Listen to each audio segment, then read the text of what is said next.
Queridos irmãos, eu trouxe um assunto aqui que eu acho de suma importância, que é com respeito à oração. Queria que você abrisse a sua Bíblia no livro de Atos dos Apóstolos. Eu quero falar sobre o poder da oração. Atos dos Apóstolos, capítulo de número 12. Peço que você permaneça sentado, por favor. Atos capítulo 12. Se não tiver aí para Bíblia, tem ali, na tela. Por aquele tempo mandou o rei Herodes prender alguns da igreja para os maltratar, fazendo passar fio de espada a Tiago, irmão de João. Vendo-se isso agradável aos judeus, prosseguiu, prendendo também a Pedro. E era um dia dos pães ágeis. Tendo feito prender, lançou no cárcere, entregando a 4 escoltas de 4 soldados, cada uma, para guardarem, tencionando apresentá-lo ao povo depois da Páscoa.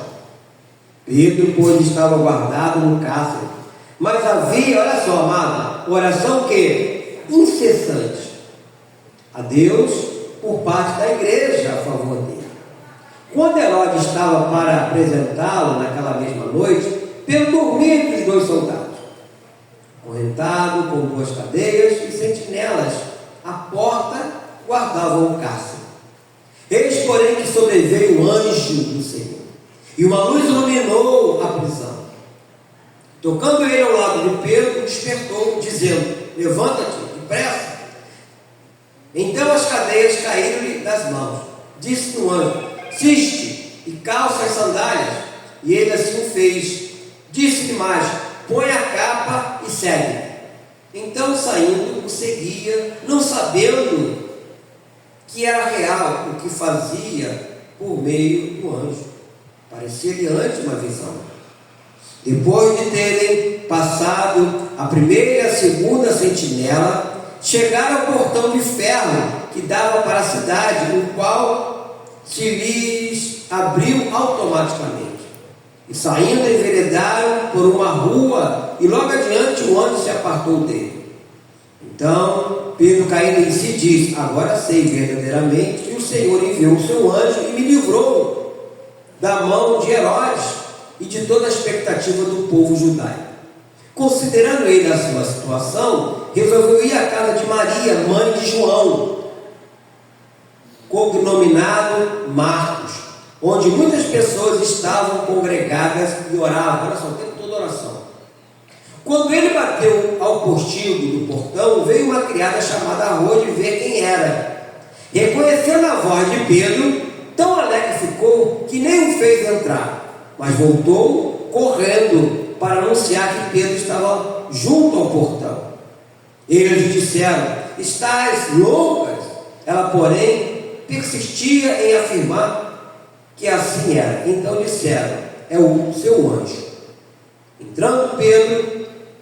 Entretanto, Pedro continuava batendo. Então eles abriram, viram e ficaram atônitos. Ele, porém, fazendo-lhe sinal com a mão para que se calasse, contou-lhes como o Senhor o tirara da prisão e acrescentou: anunciar isto a Tiago e aos irmãos. E saindo, retirou-se para outro lugar.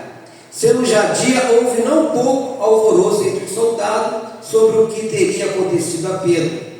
Herodes, tendo procurado e não o achado, submetendo as sentinelas da inquérito, ordenou que fossem justiçadas. E descendo da Judéia para Cesareia, Herodes passou ali algum tempo. Oremos. Querido Deus, glorificado seja o teu nome, exaltado seja o Senhor nesta hora preciosa para nós, a qual estamos aqui para ouvir e aprender da palavra do Senhor. Fale, querido Deus, aos nossos corações, nos ajudando no entendimento e nessa compreensão. Que nenhuma dúvida venha pairar sobre nós, mas tu possa, ó Deus amado, nos dar esse alimento sólido a qual todos nós precisamos. Como teu arauto, eu peço também essa ajuda, que eu não acrescente nada e não tire nada do que está escrito aqui, mas tudo que eu falar, tudo que eu fizer, seja para a glória do nome santo do nosso Senhor e Salvador Jesus Cristo. Amém, querido? Quando nós começamos a ler, no versículo de número 3, assim: vendo ser isto agradável aos judeus, prosseguiu prendendo também a Pedro. E eram os dias dos pães o quê? Pães asmos. O que significa os dias dos pães asmos, meus irmãos? Que era a festa, né, que comemoravam, né, depois da Páscoa, onde os filhos de Israel deveriam comer durante 7 dias esses pães sem fermento, de uma comemoração, lembrando da pressa com que o povo de Israel, quando saiu lá do Egito, eles tiveram que sair com pressa. O povo de Israel, né? Na noite da libertação, eles não tiveram nem tempo de deixar levedar a massa, fermentar o pão. Foi exatamente nesse cenário aqui, meus irmãos, versículo 3, que tudo isso aconteceu com o apóstolo Pedro. Foi nesse cenário que ele foi preso, né? E eu vejo nisso tudo que o propósito da oração não é o de alterar a vontade de Deus, mas de obtermos para nós mesmos e para os outros as bênçãos que Deus já está disposto a conceder, mas que devemos pedir para obter. E é interessante isso tudo, porque Ele conhece, Ele sabe, né? O meu coração, a Bíblia fala que a palavra não chegou na minha boca, Ele já conhece toda. Então, por que Ele já conhece toda? Por que eu tenho que orar? Porque Ele faz o que nós devemos orar.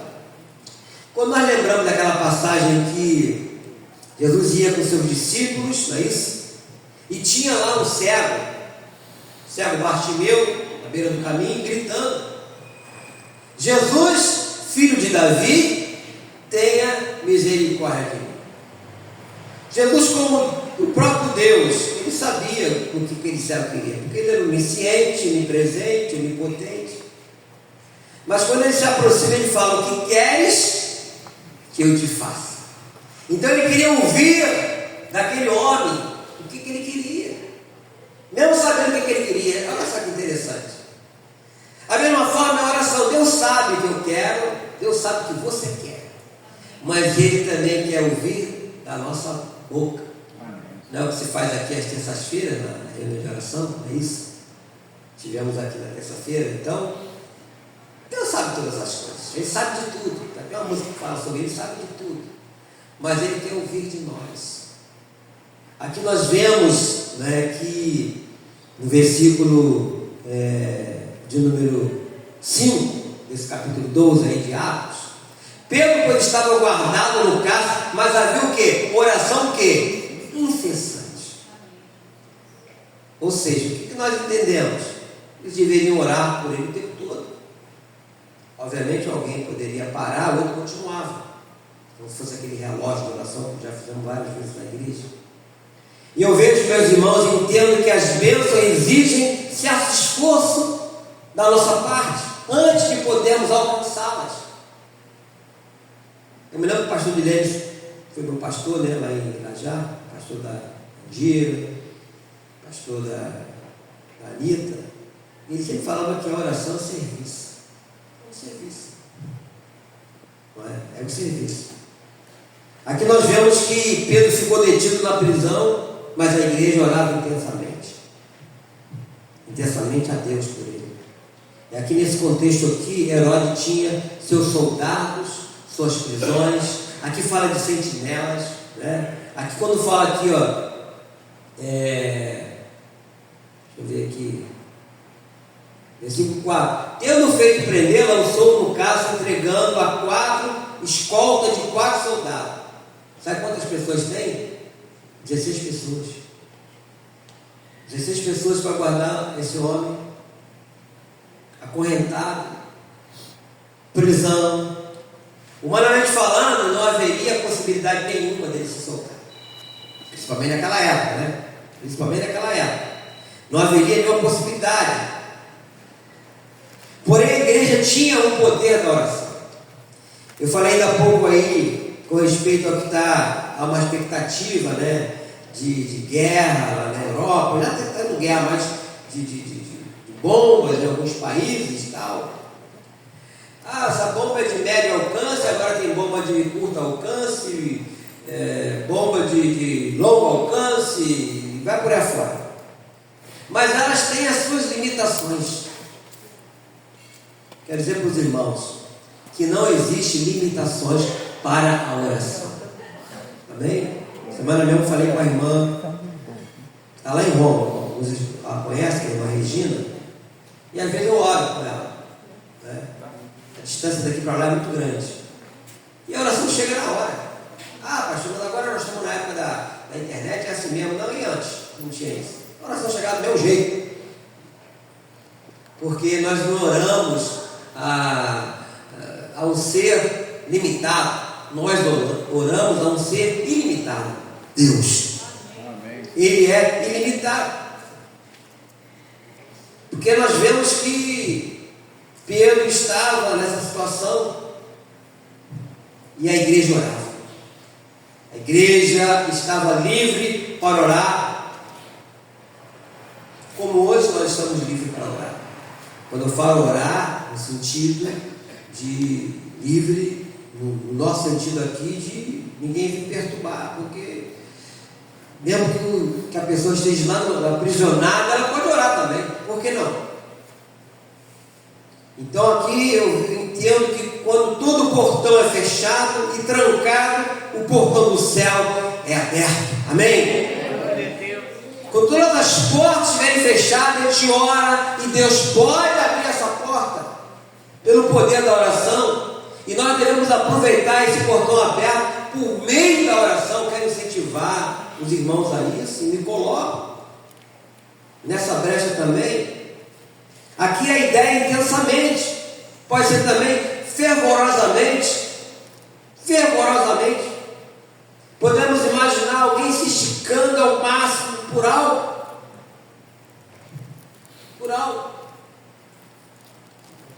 E muitas das nossas orações não têm poder porque elas faltam nelas intensidade.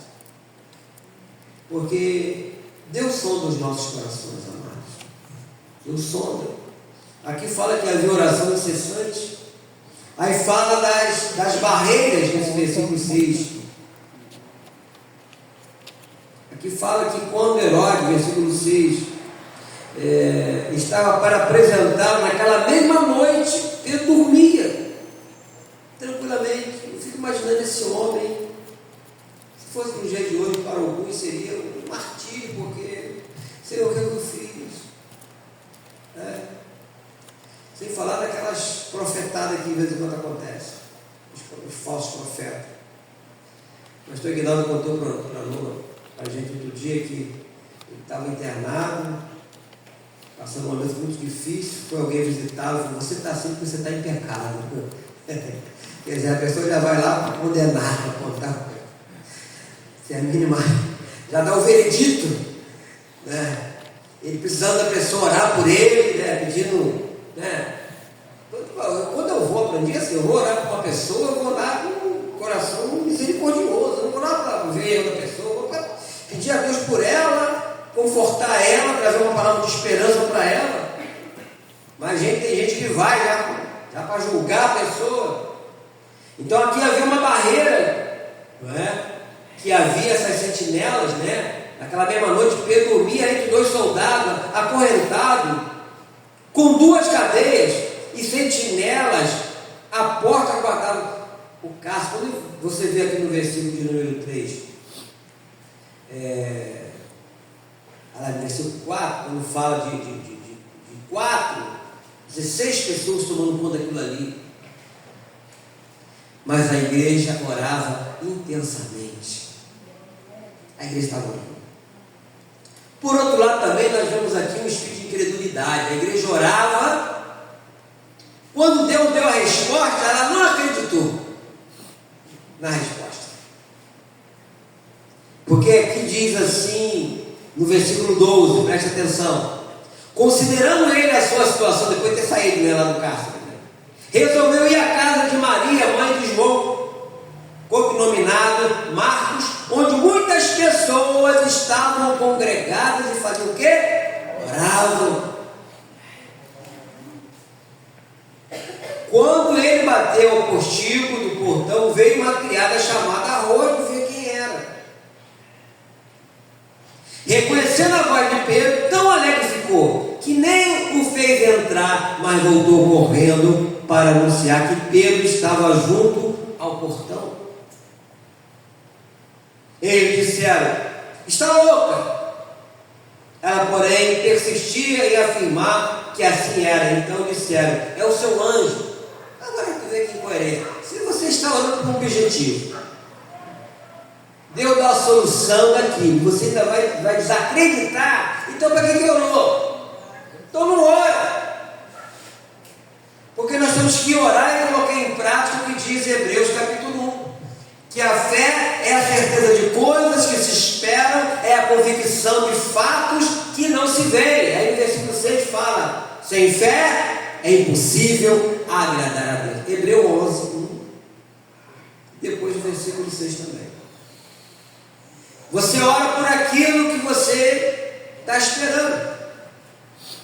E de uma convicção que você não está vendo, porque eles estavam orando num lugar, estava preso em outro lugar. Mas eles acreditavam que Deus poderia dar a solução, e deu a solução.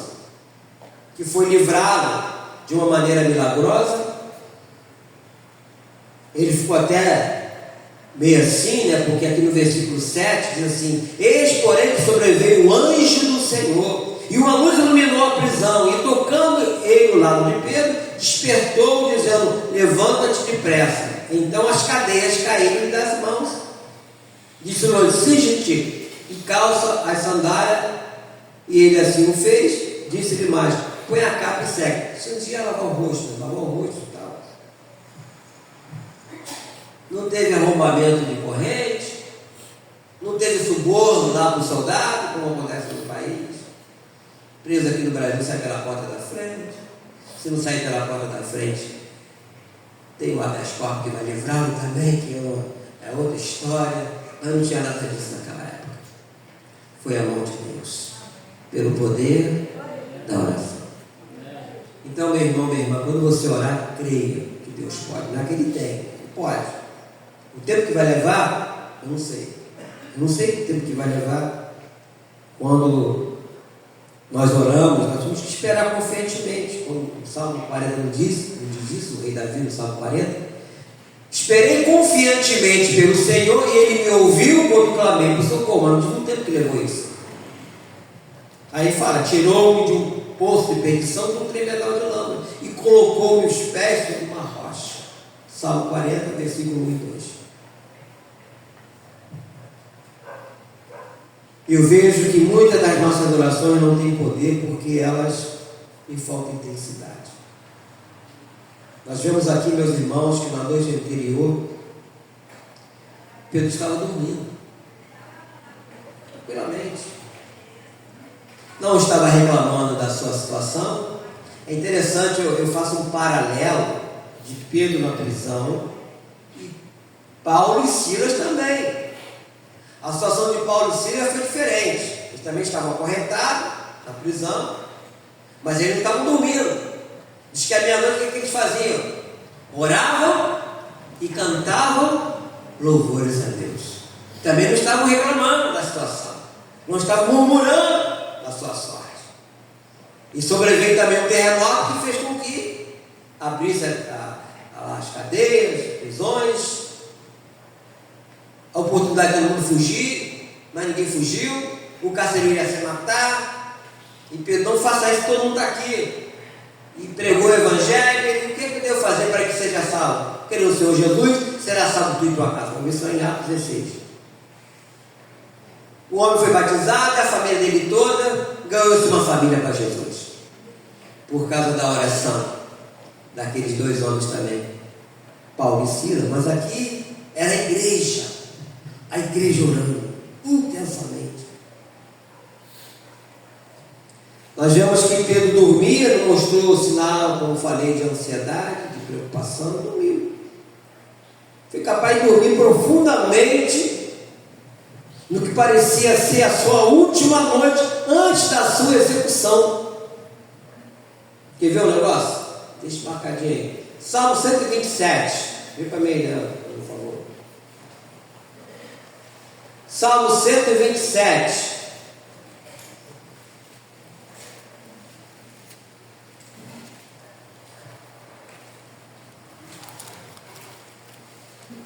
Versículo 2. Olha o que diz no Salmo 127, o versículo 2. Vamos ler juntos. Inútil vos será levantar de madrugada, repousar tarde, comer o pão que penosamente granjeaste. Vamos ler bem forte. Aos seus amados ele dá enquanto dorme. Pedro estava falando o quê? Dormindo. Pedro estava dormindo.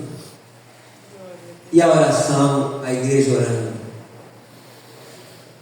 Não sei quais palavras que eles usaram, mas foi engraçado de saber que eles estavam orando. Engraçado, não, foi muito bom. Mas engraçado foi saber que depois eles não acreditaram naquilo, né, que eles estavam pedindo. Eu contei uma história uma vez aqui na igreja, vou contar de novo, de repente você não ouviu. Isso aconteceu numa cidade no interior dos Estados Unidos, uma cidade cristã, uma cidade família, né? As pessoas iam para a igreja, aquela coisa toda, e de repente apareceu lá um empresário, comprou lá um lugar e começou a construir uma adega, né? Na época se falava adega, se falava taberna, né? Muitos anos. E nessa taberna, todo mundo sabe que vai ter o quê? Bebidas, de repente vai ter prostituição. E foi um alvoroço, todo mundo ficou preocupado. Falaram com o pastor, você está sabendo, pastor?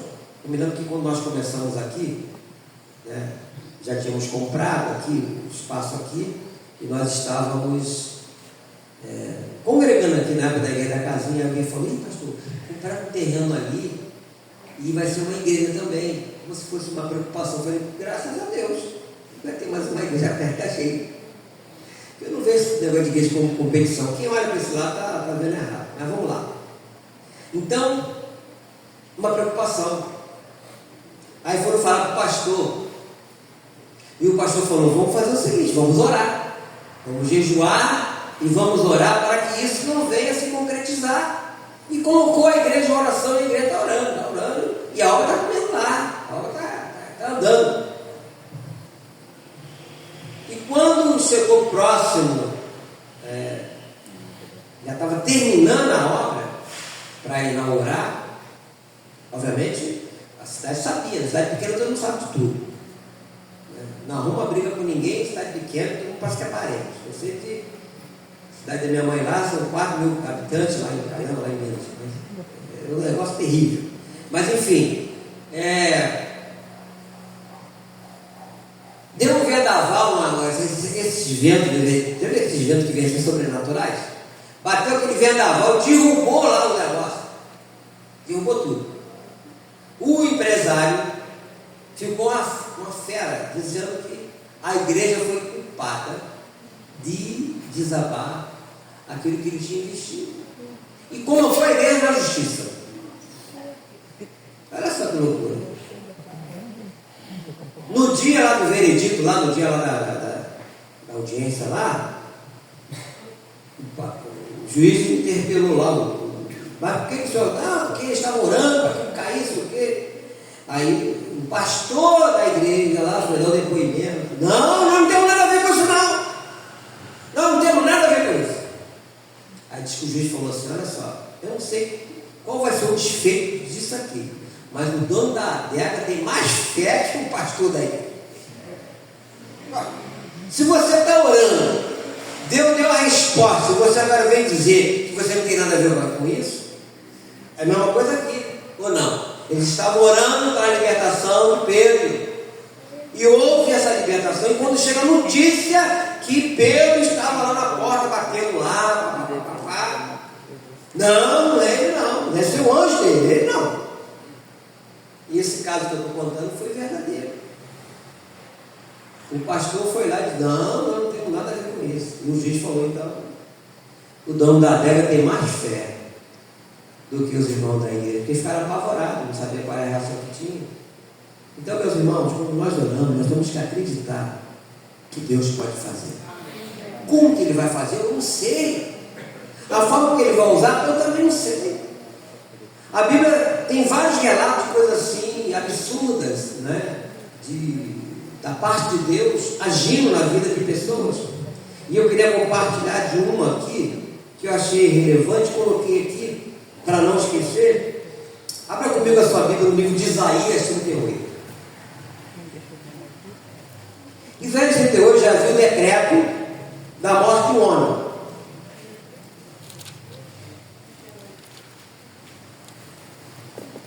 A doença de Ezequias, sua cura maravilhosa. Olha só o que aconteceu.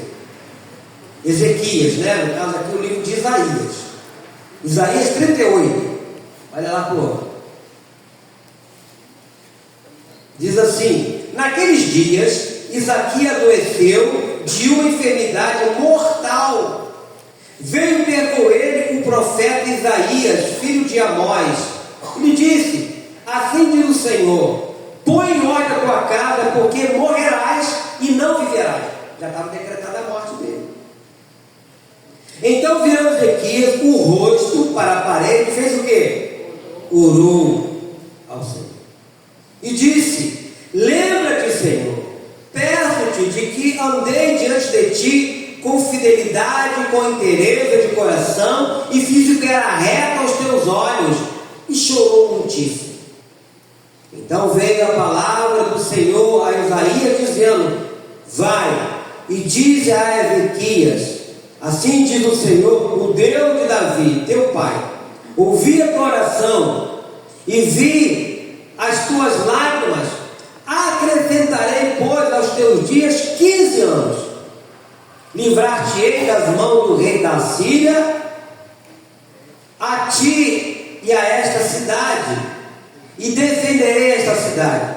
Ser-te-á isto da parte do Senhor como sinal de que o Senhor cumprirá esta palavra que falou. Aleluia. Já havia que um profeta: olha, você vai morrer. Tem jeito. O que ele fez? Ele foi orar. E através da oração, eu repito aqui, Deus não conhecia o coração deste homem? Claro que sim. Deus sabia do desejo dele? Claro que sim. Mas foi necessário ouvir o que ele falou. Então é necessário, meus irmãos, que Deus ouça, né? A minha, a sua oração.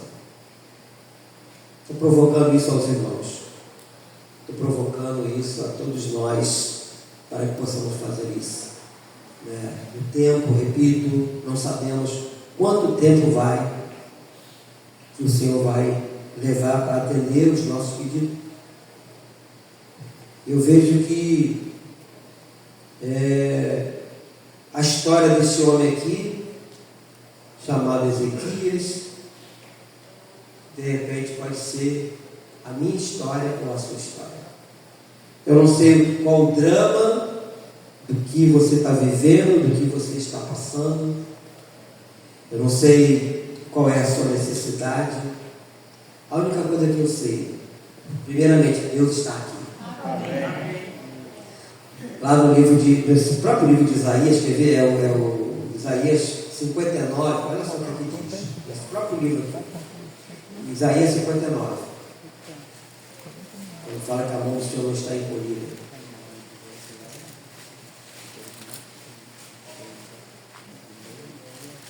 Olha só o que diz aqui em Isaías 59. Eis que a mão do Senhor não está encolhida para que não possa salvar, nem surdo o seu ouvido para que não pode o quê? Ouvir. Até aí. Então, Deus continua, como diz lá em Mateus capítulo 11, versículo 28, com as suas mãos estendidas, dizendo o quê? Vinde a mim, todos vós, descansados e sobrecarregados, eu vos aliviarei. Tomai sobre vós o meu jugo e aprendei de mim, que eu sou manso e humilde de coração, e acharei descanso para a vossa alma. Então, o que é que acontece? Deus ouve. Deus está aqui. Deus pode atender o nosso pedido. O que Ele quer de nós é que oremos. Eu queria mais uma vez com os irmãos, de joelho, orar com os irmãos. E agora é você com a sua causa. É você com o seu pedido.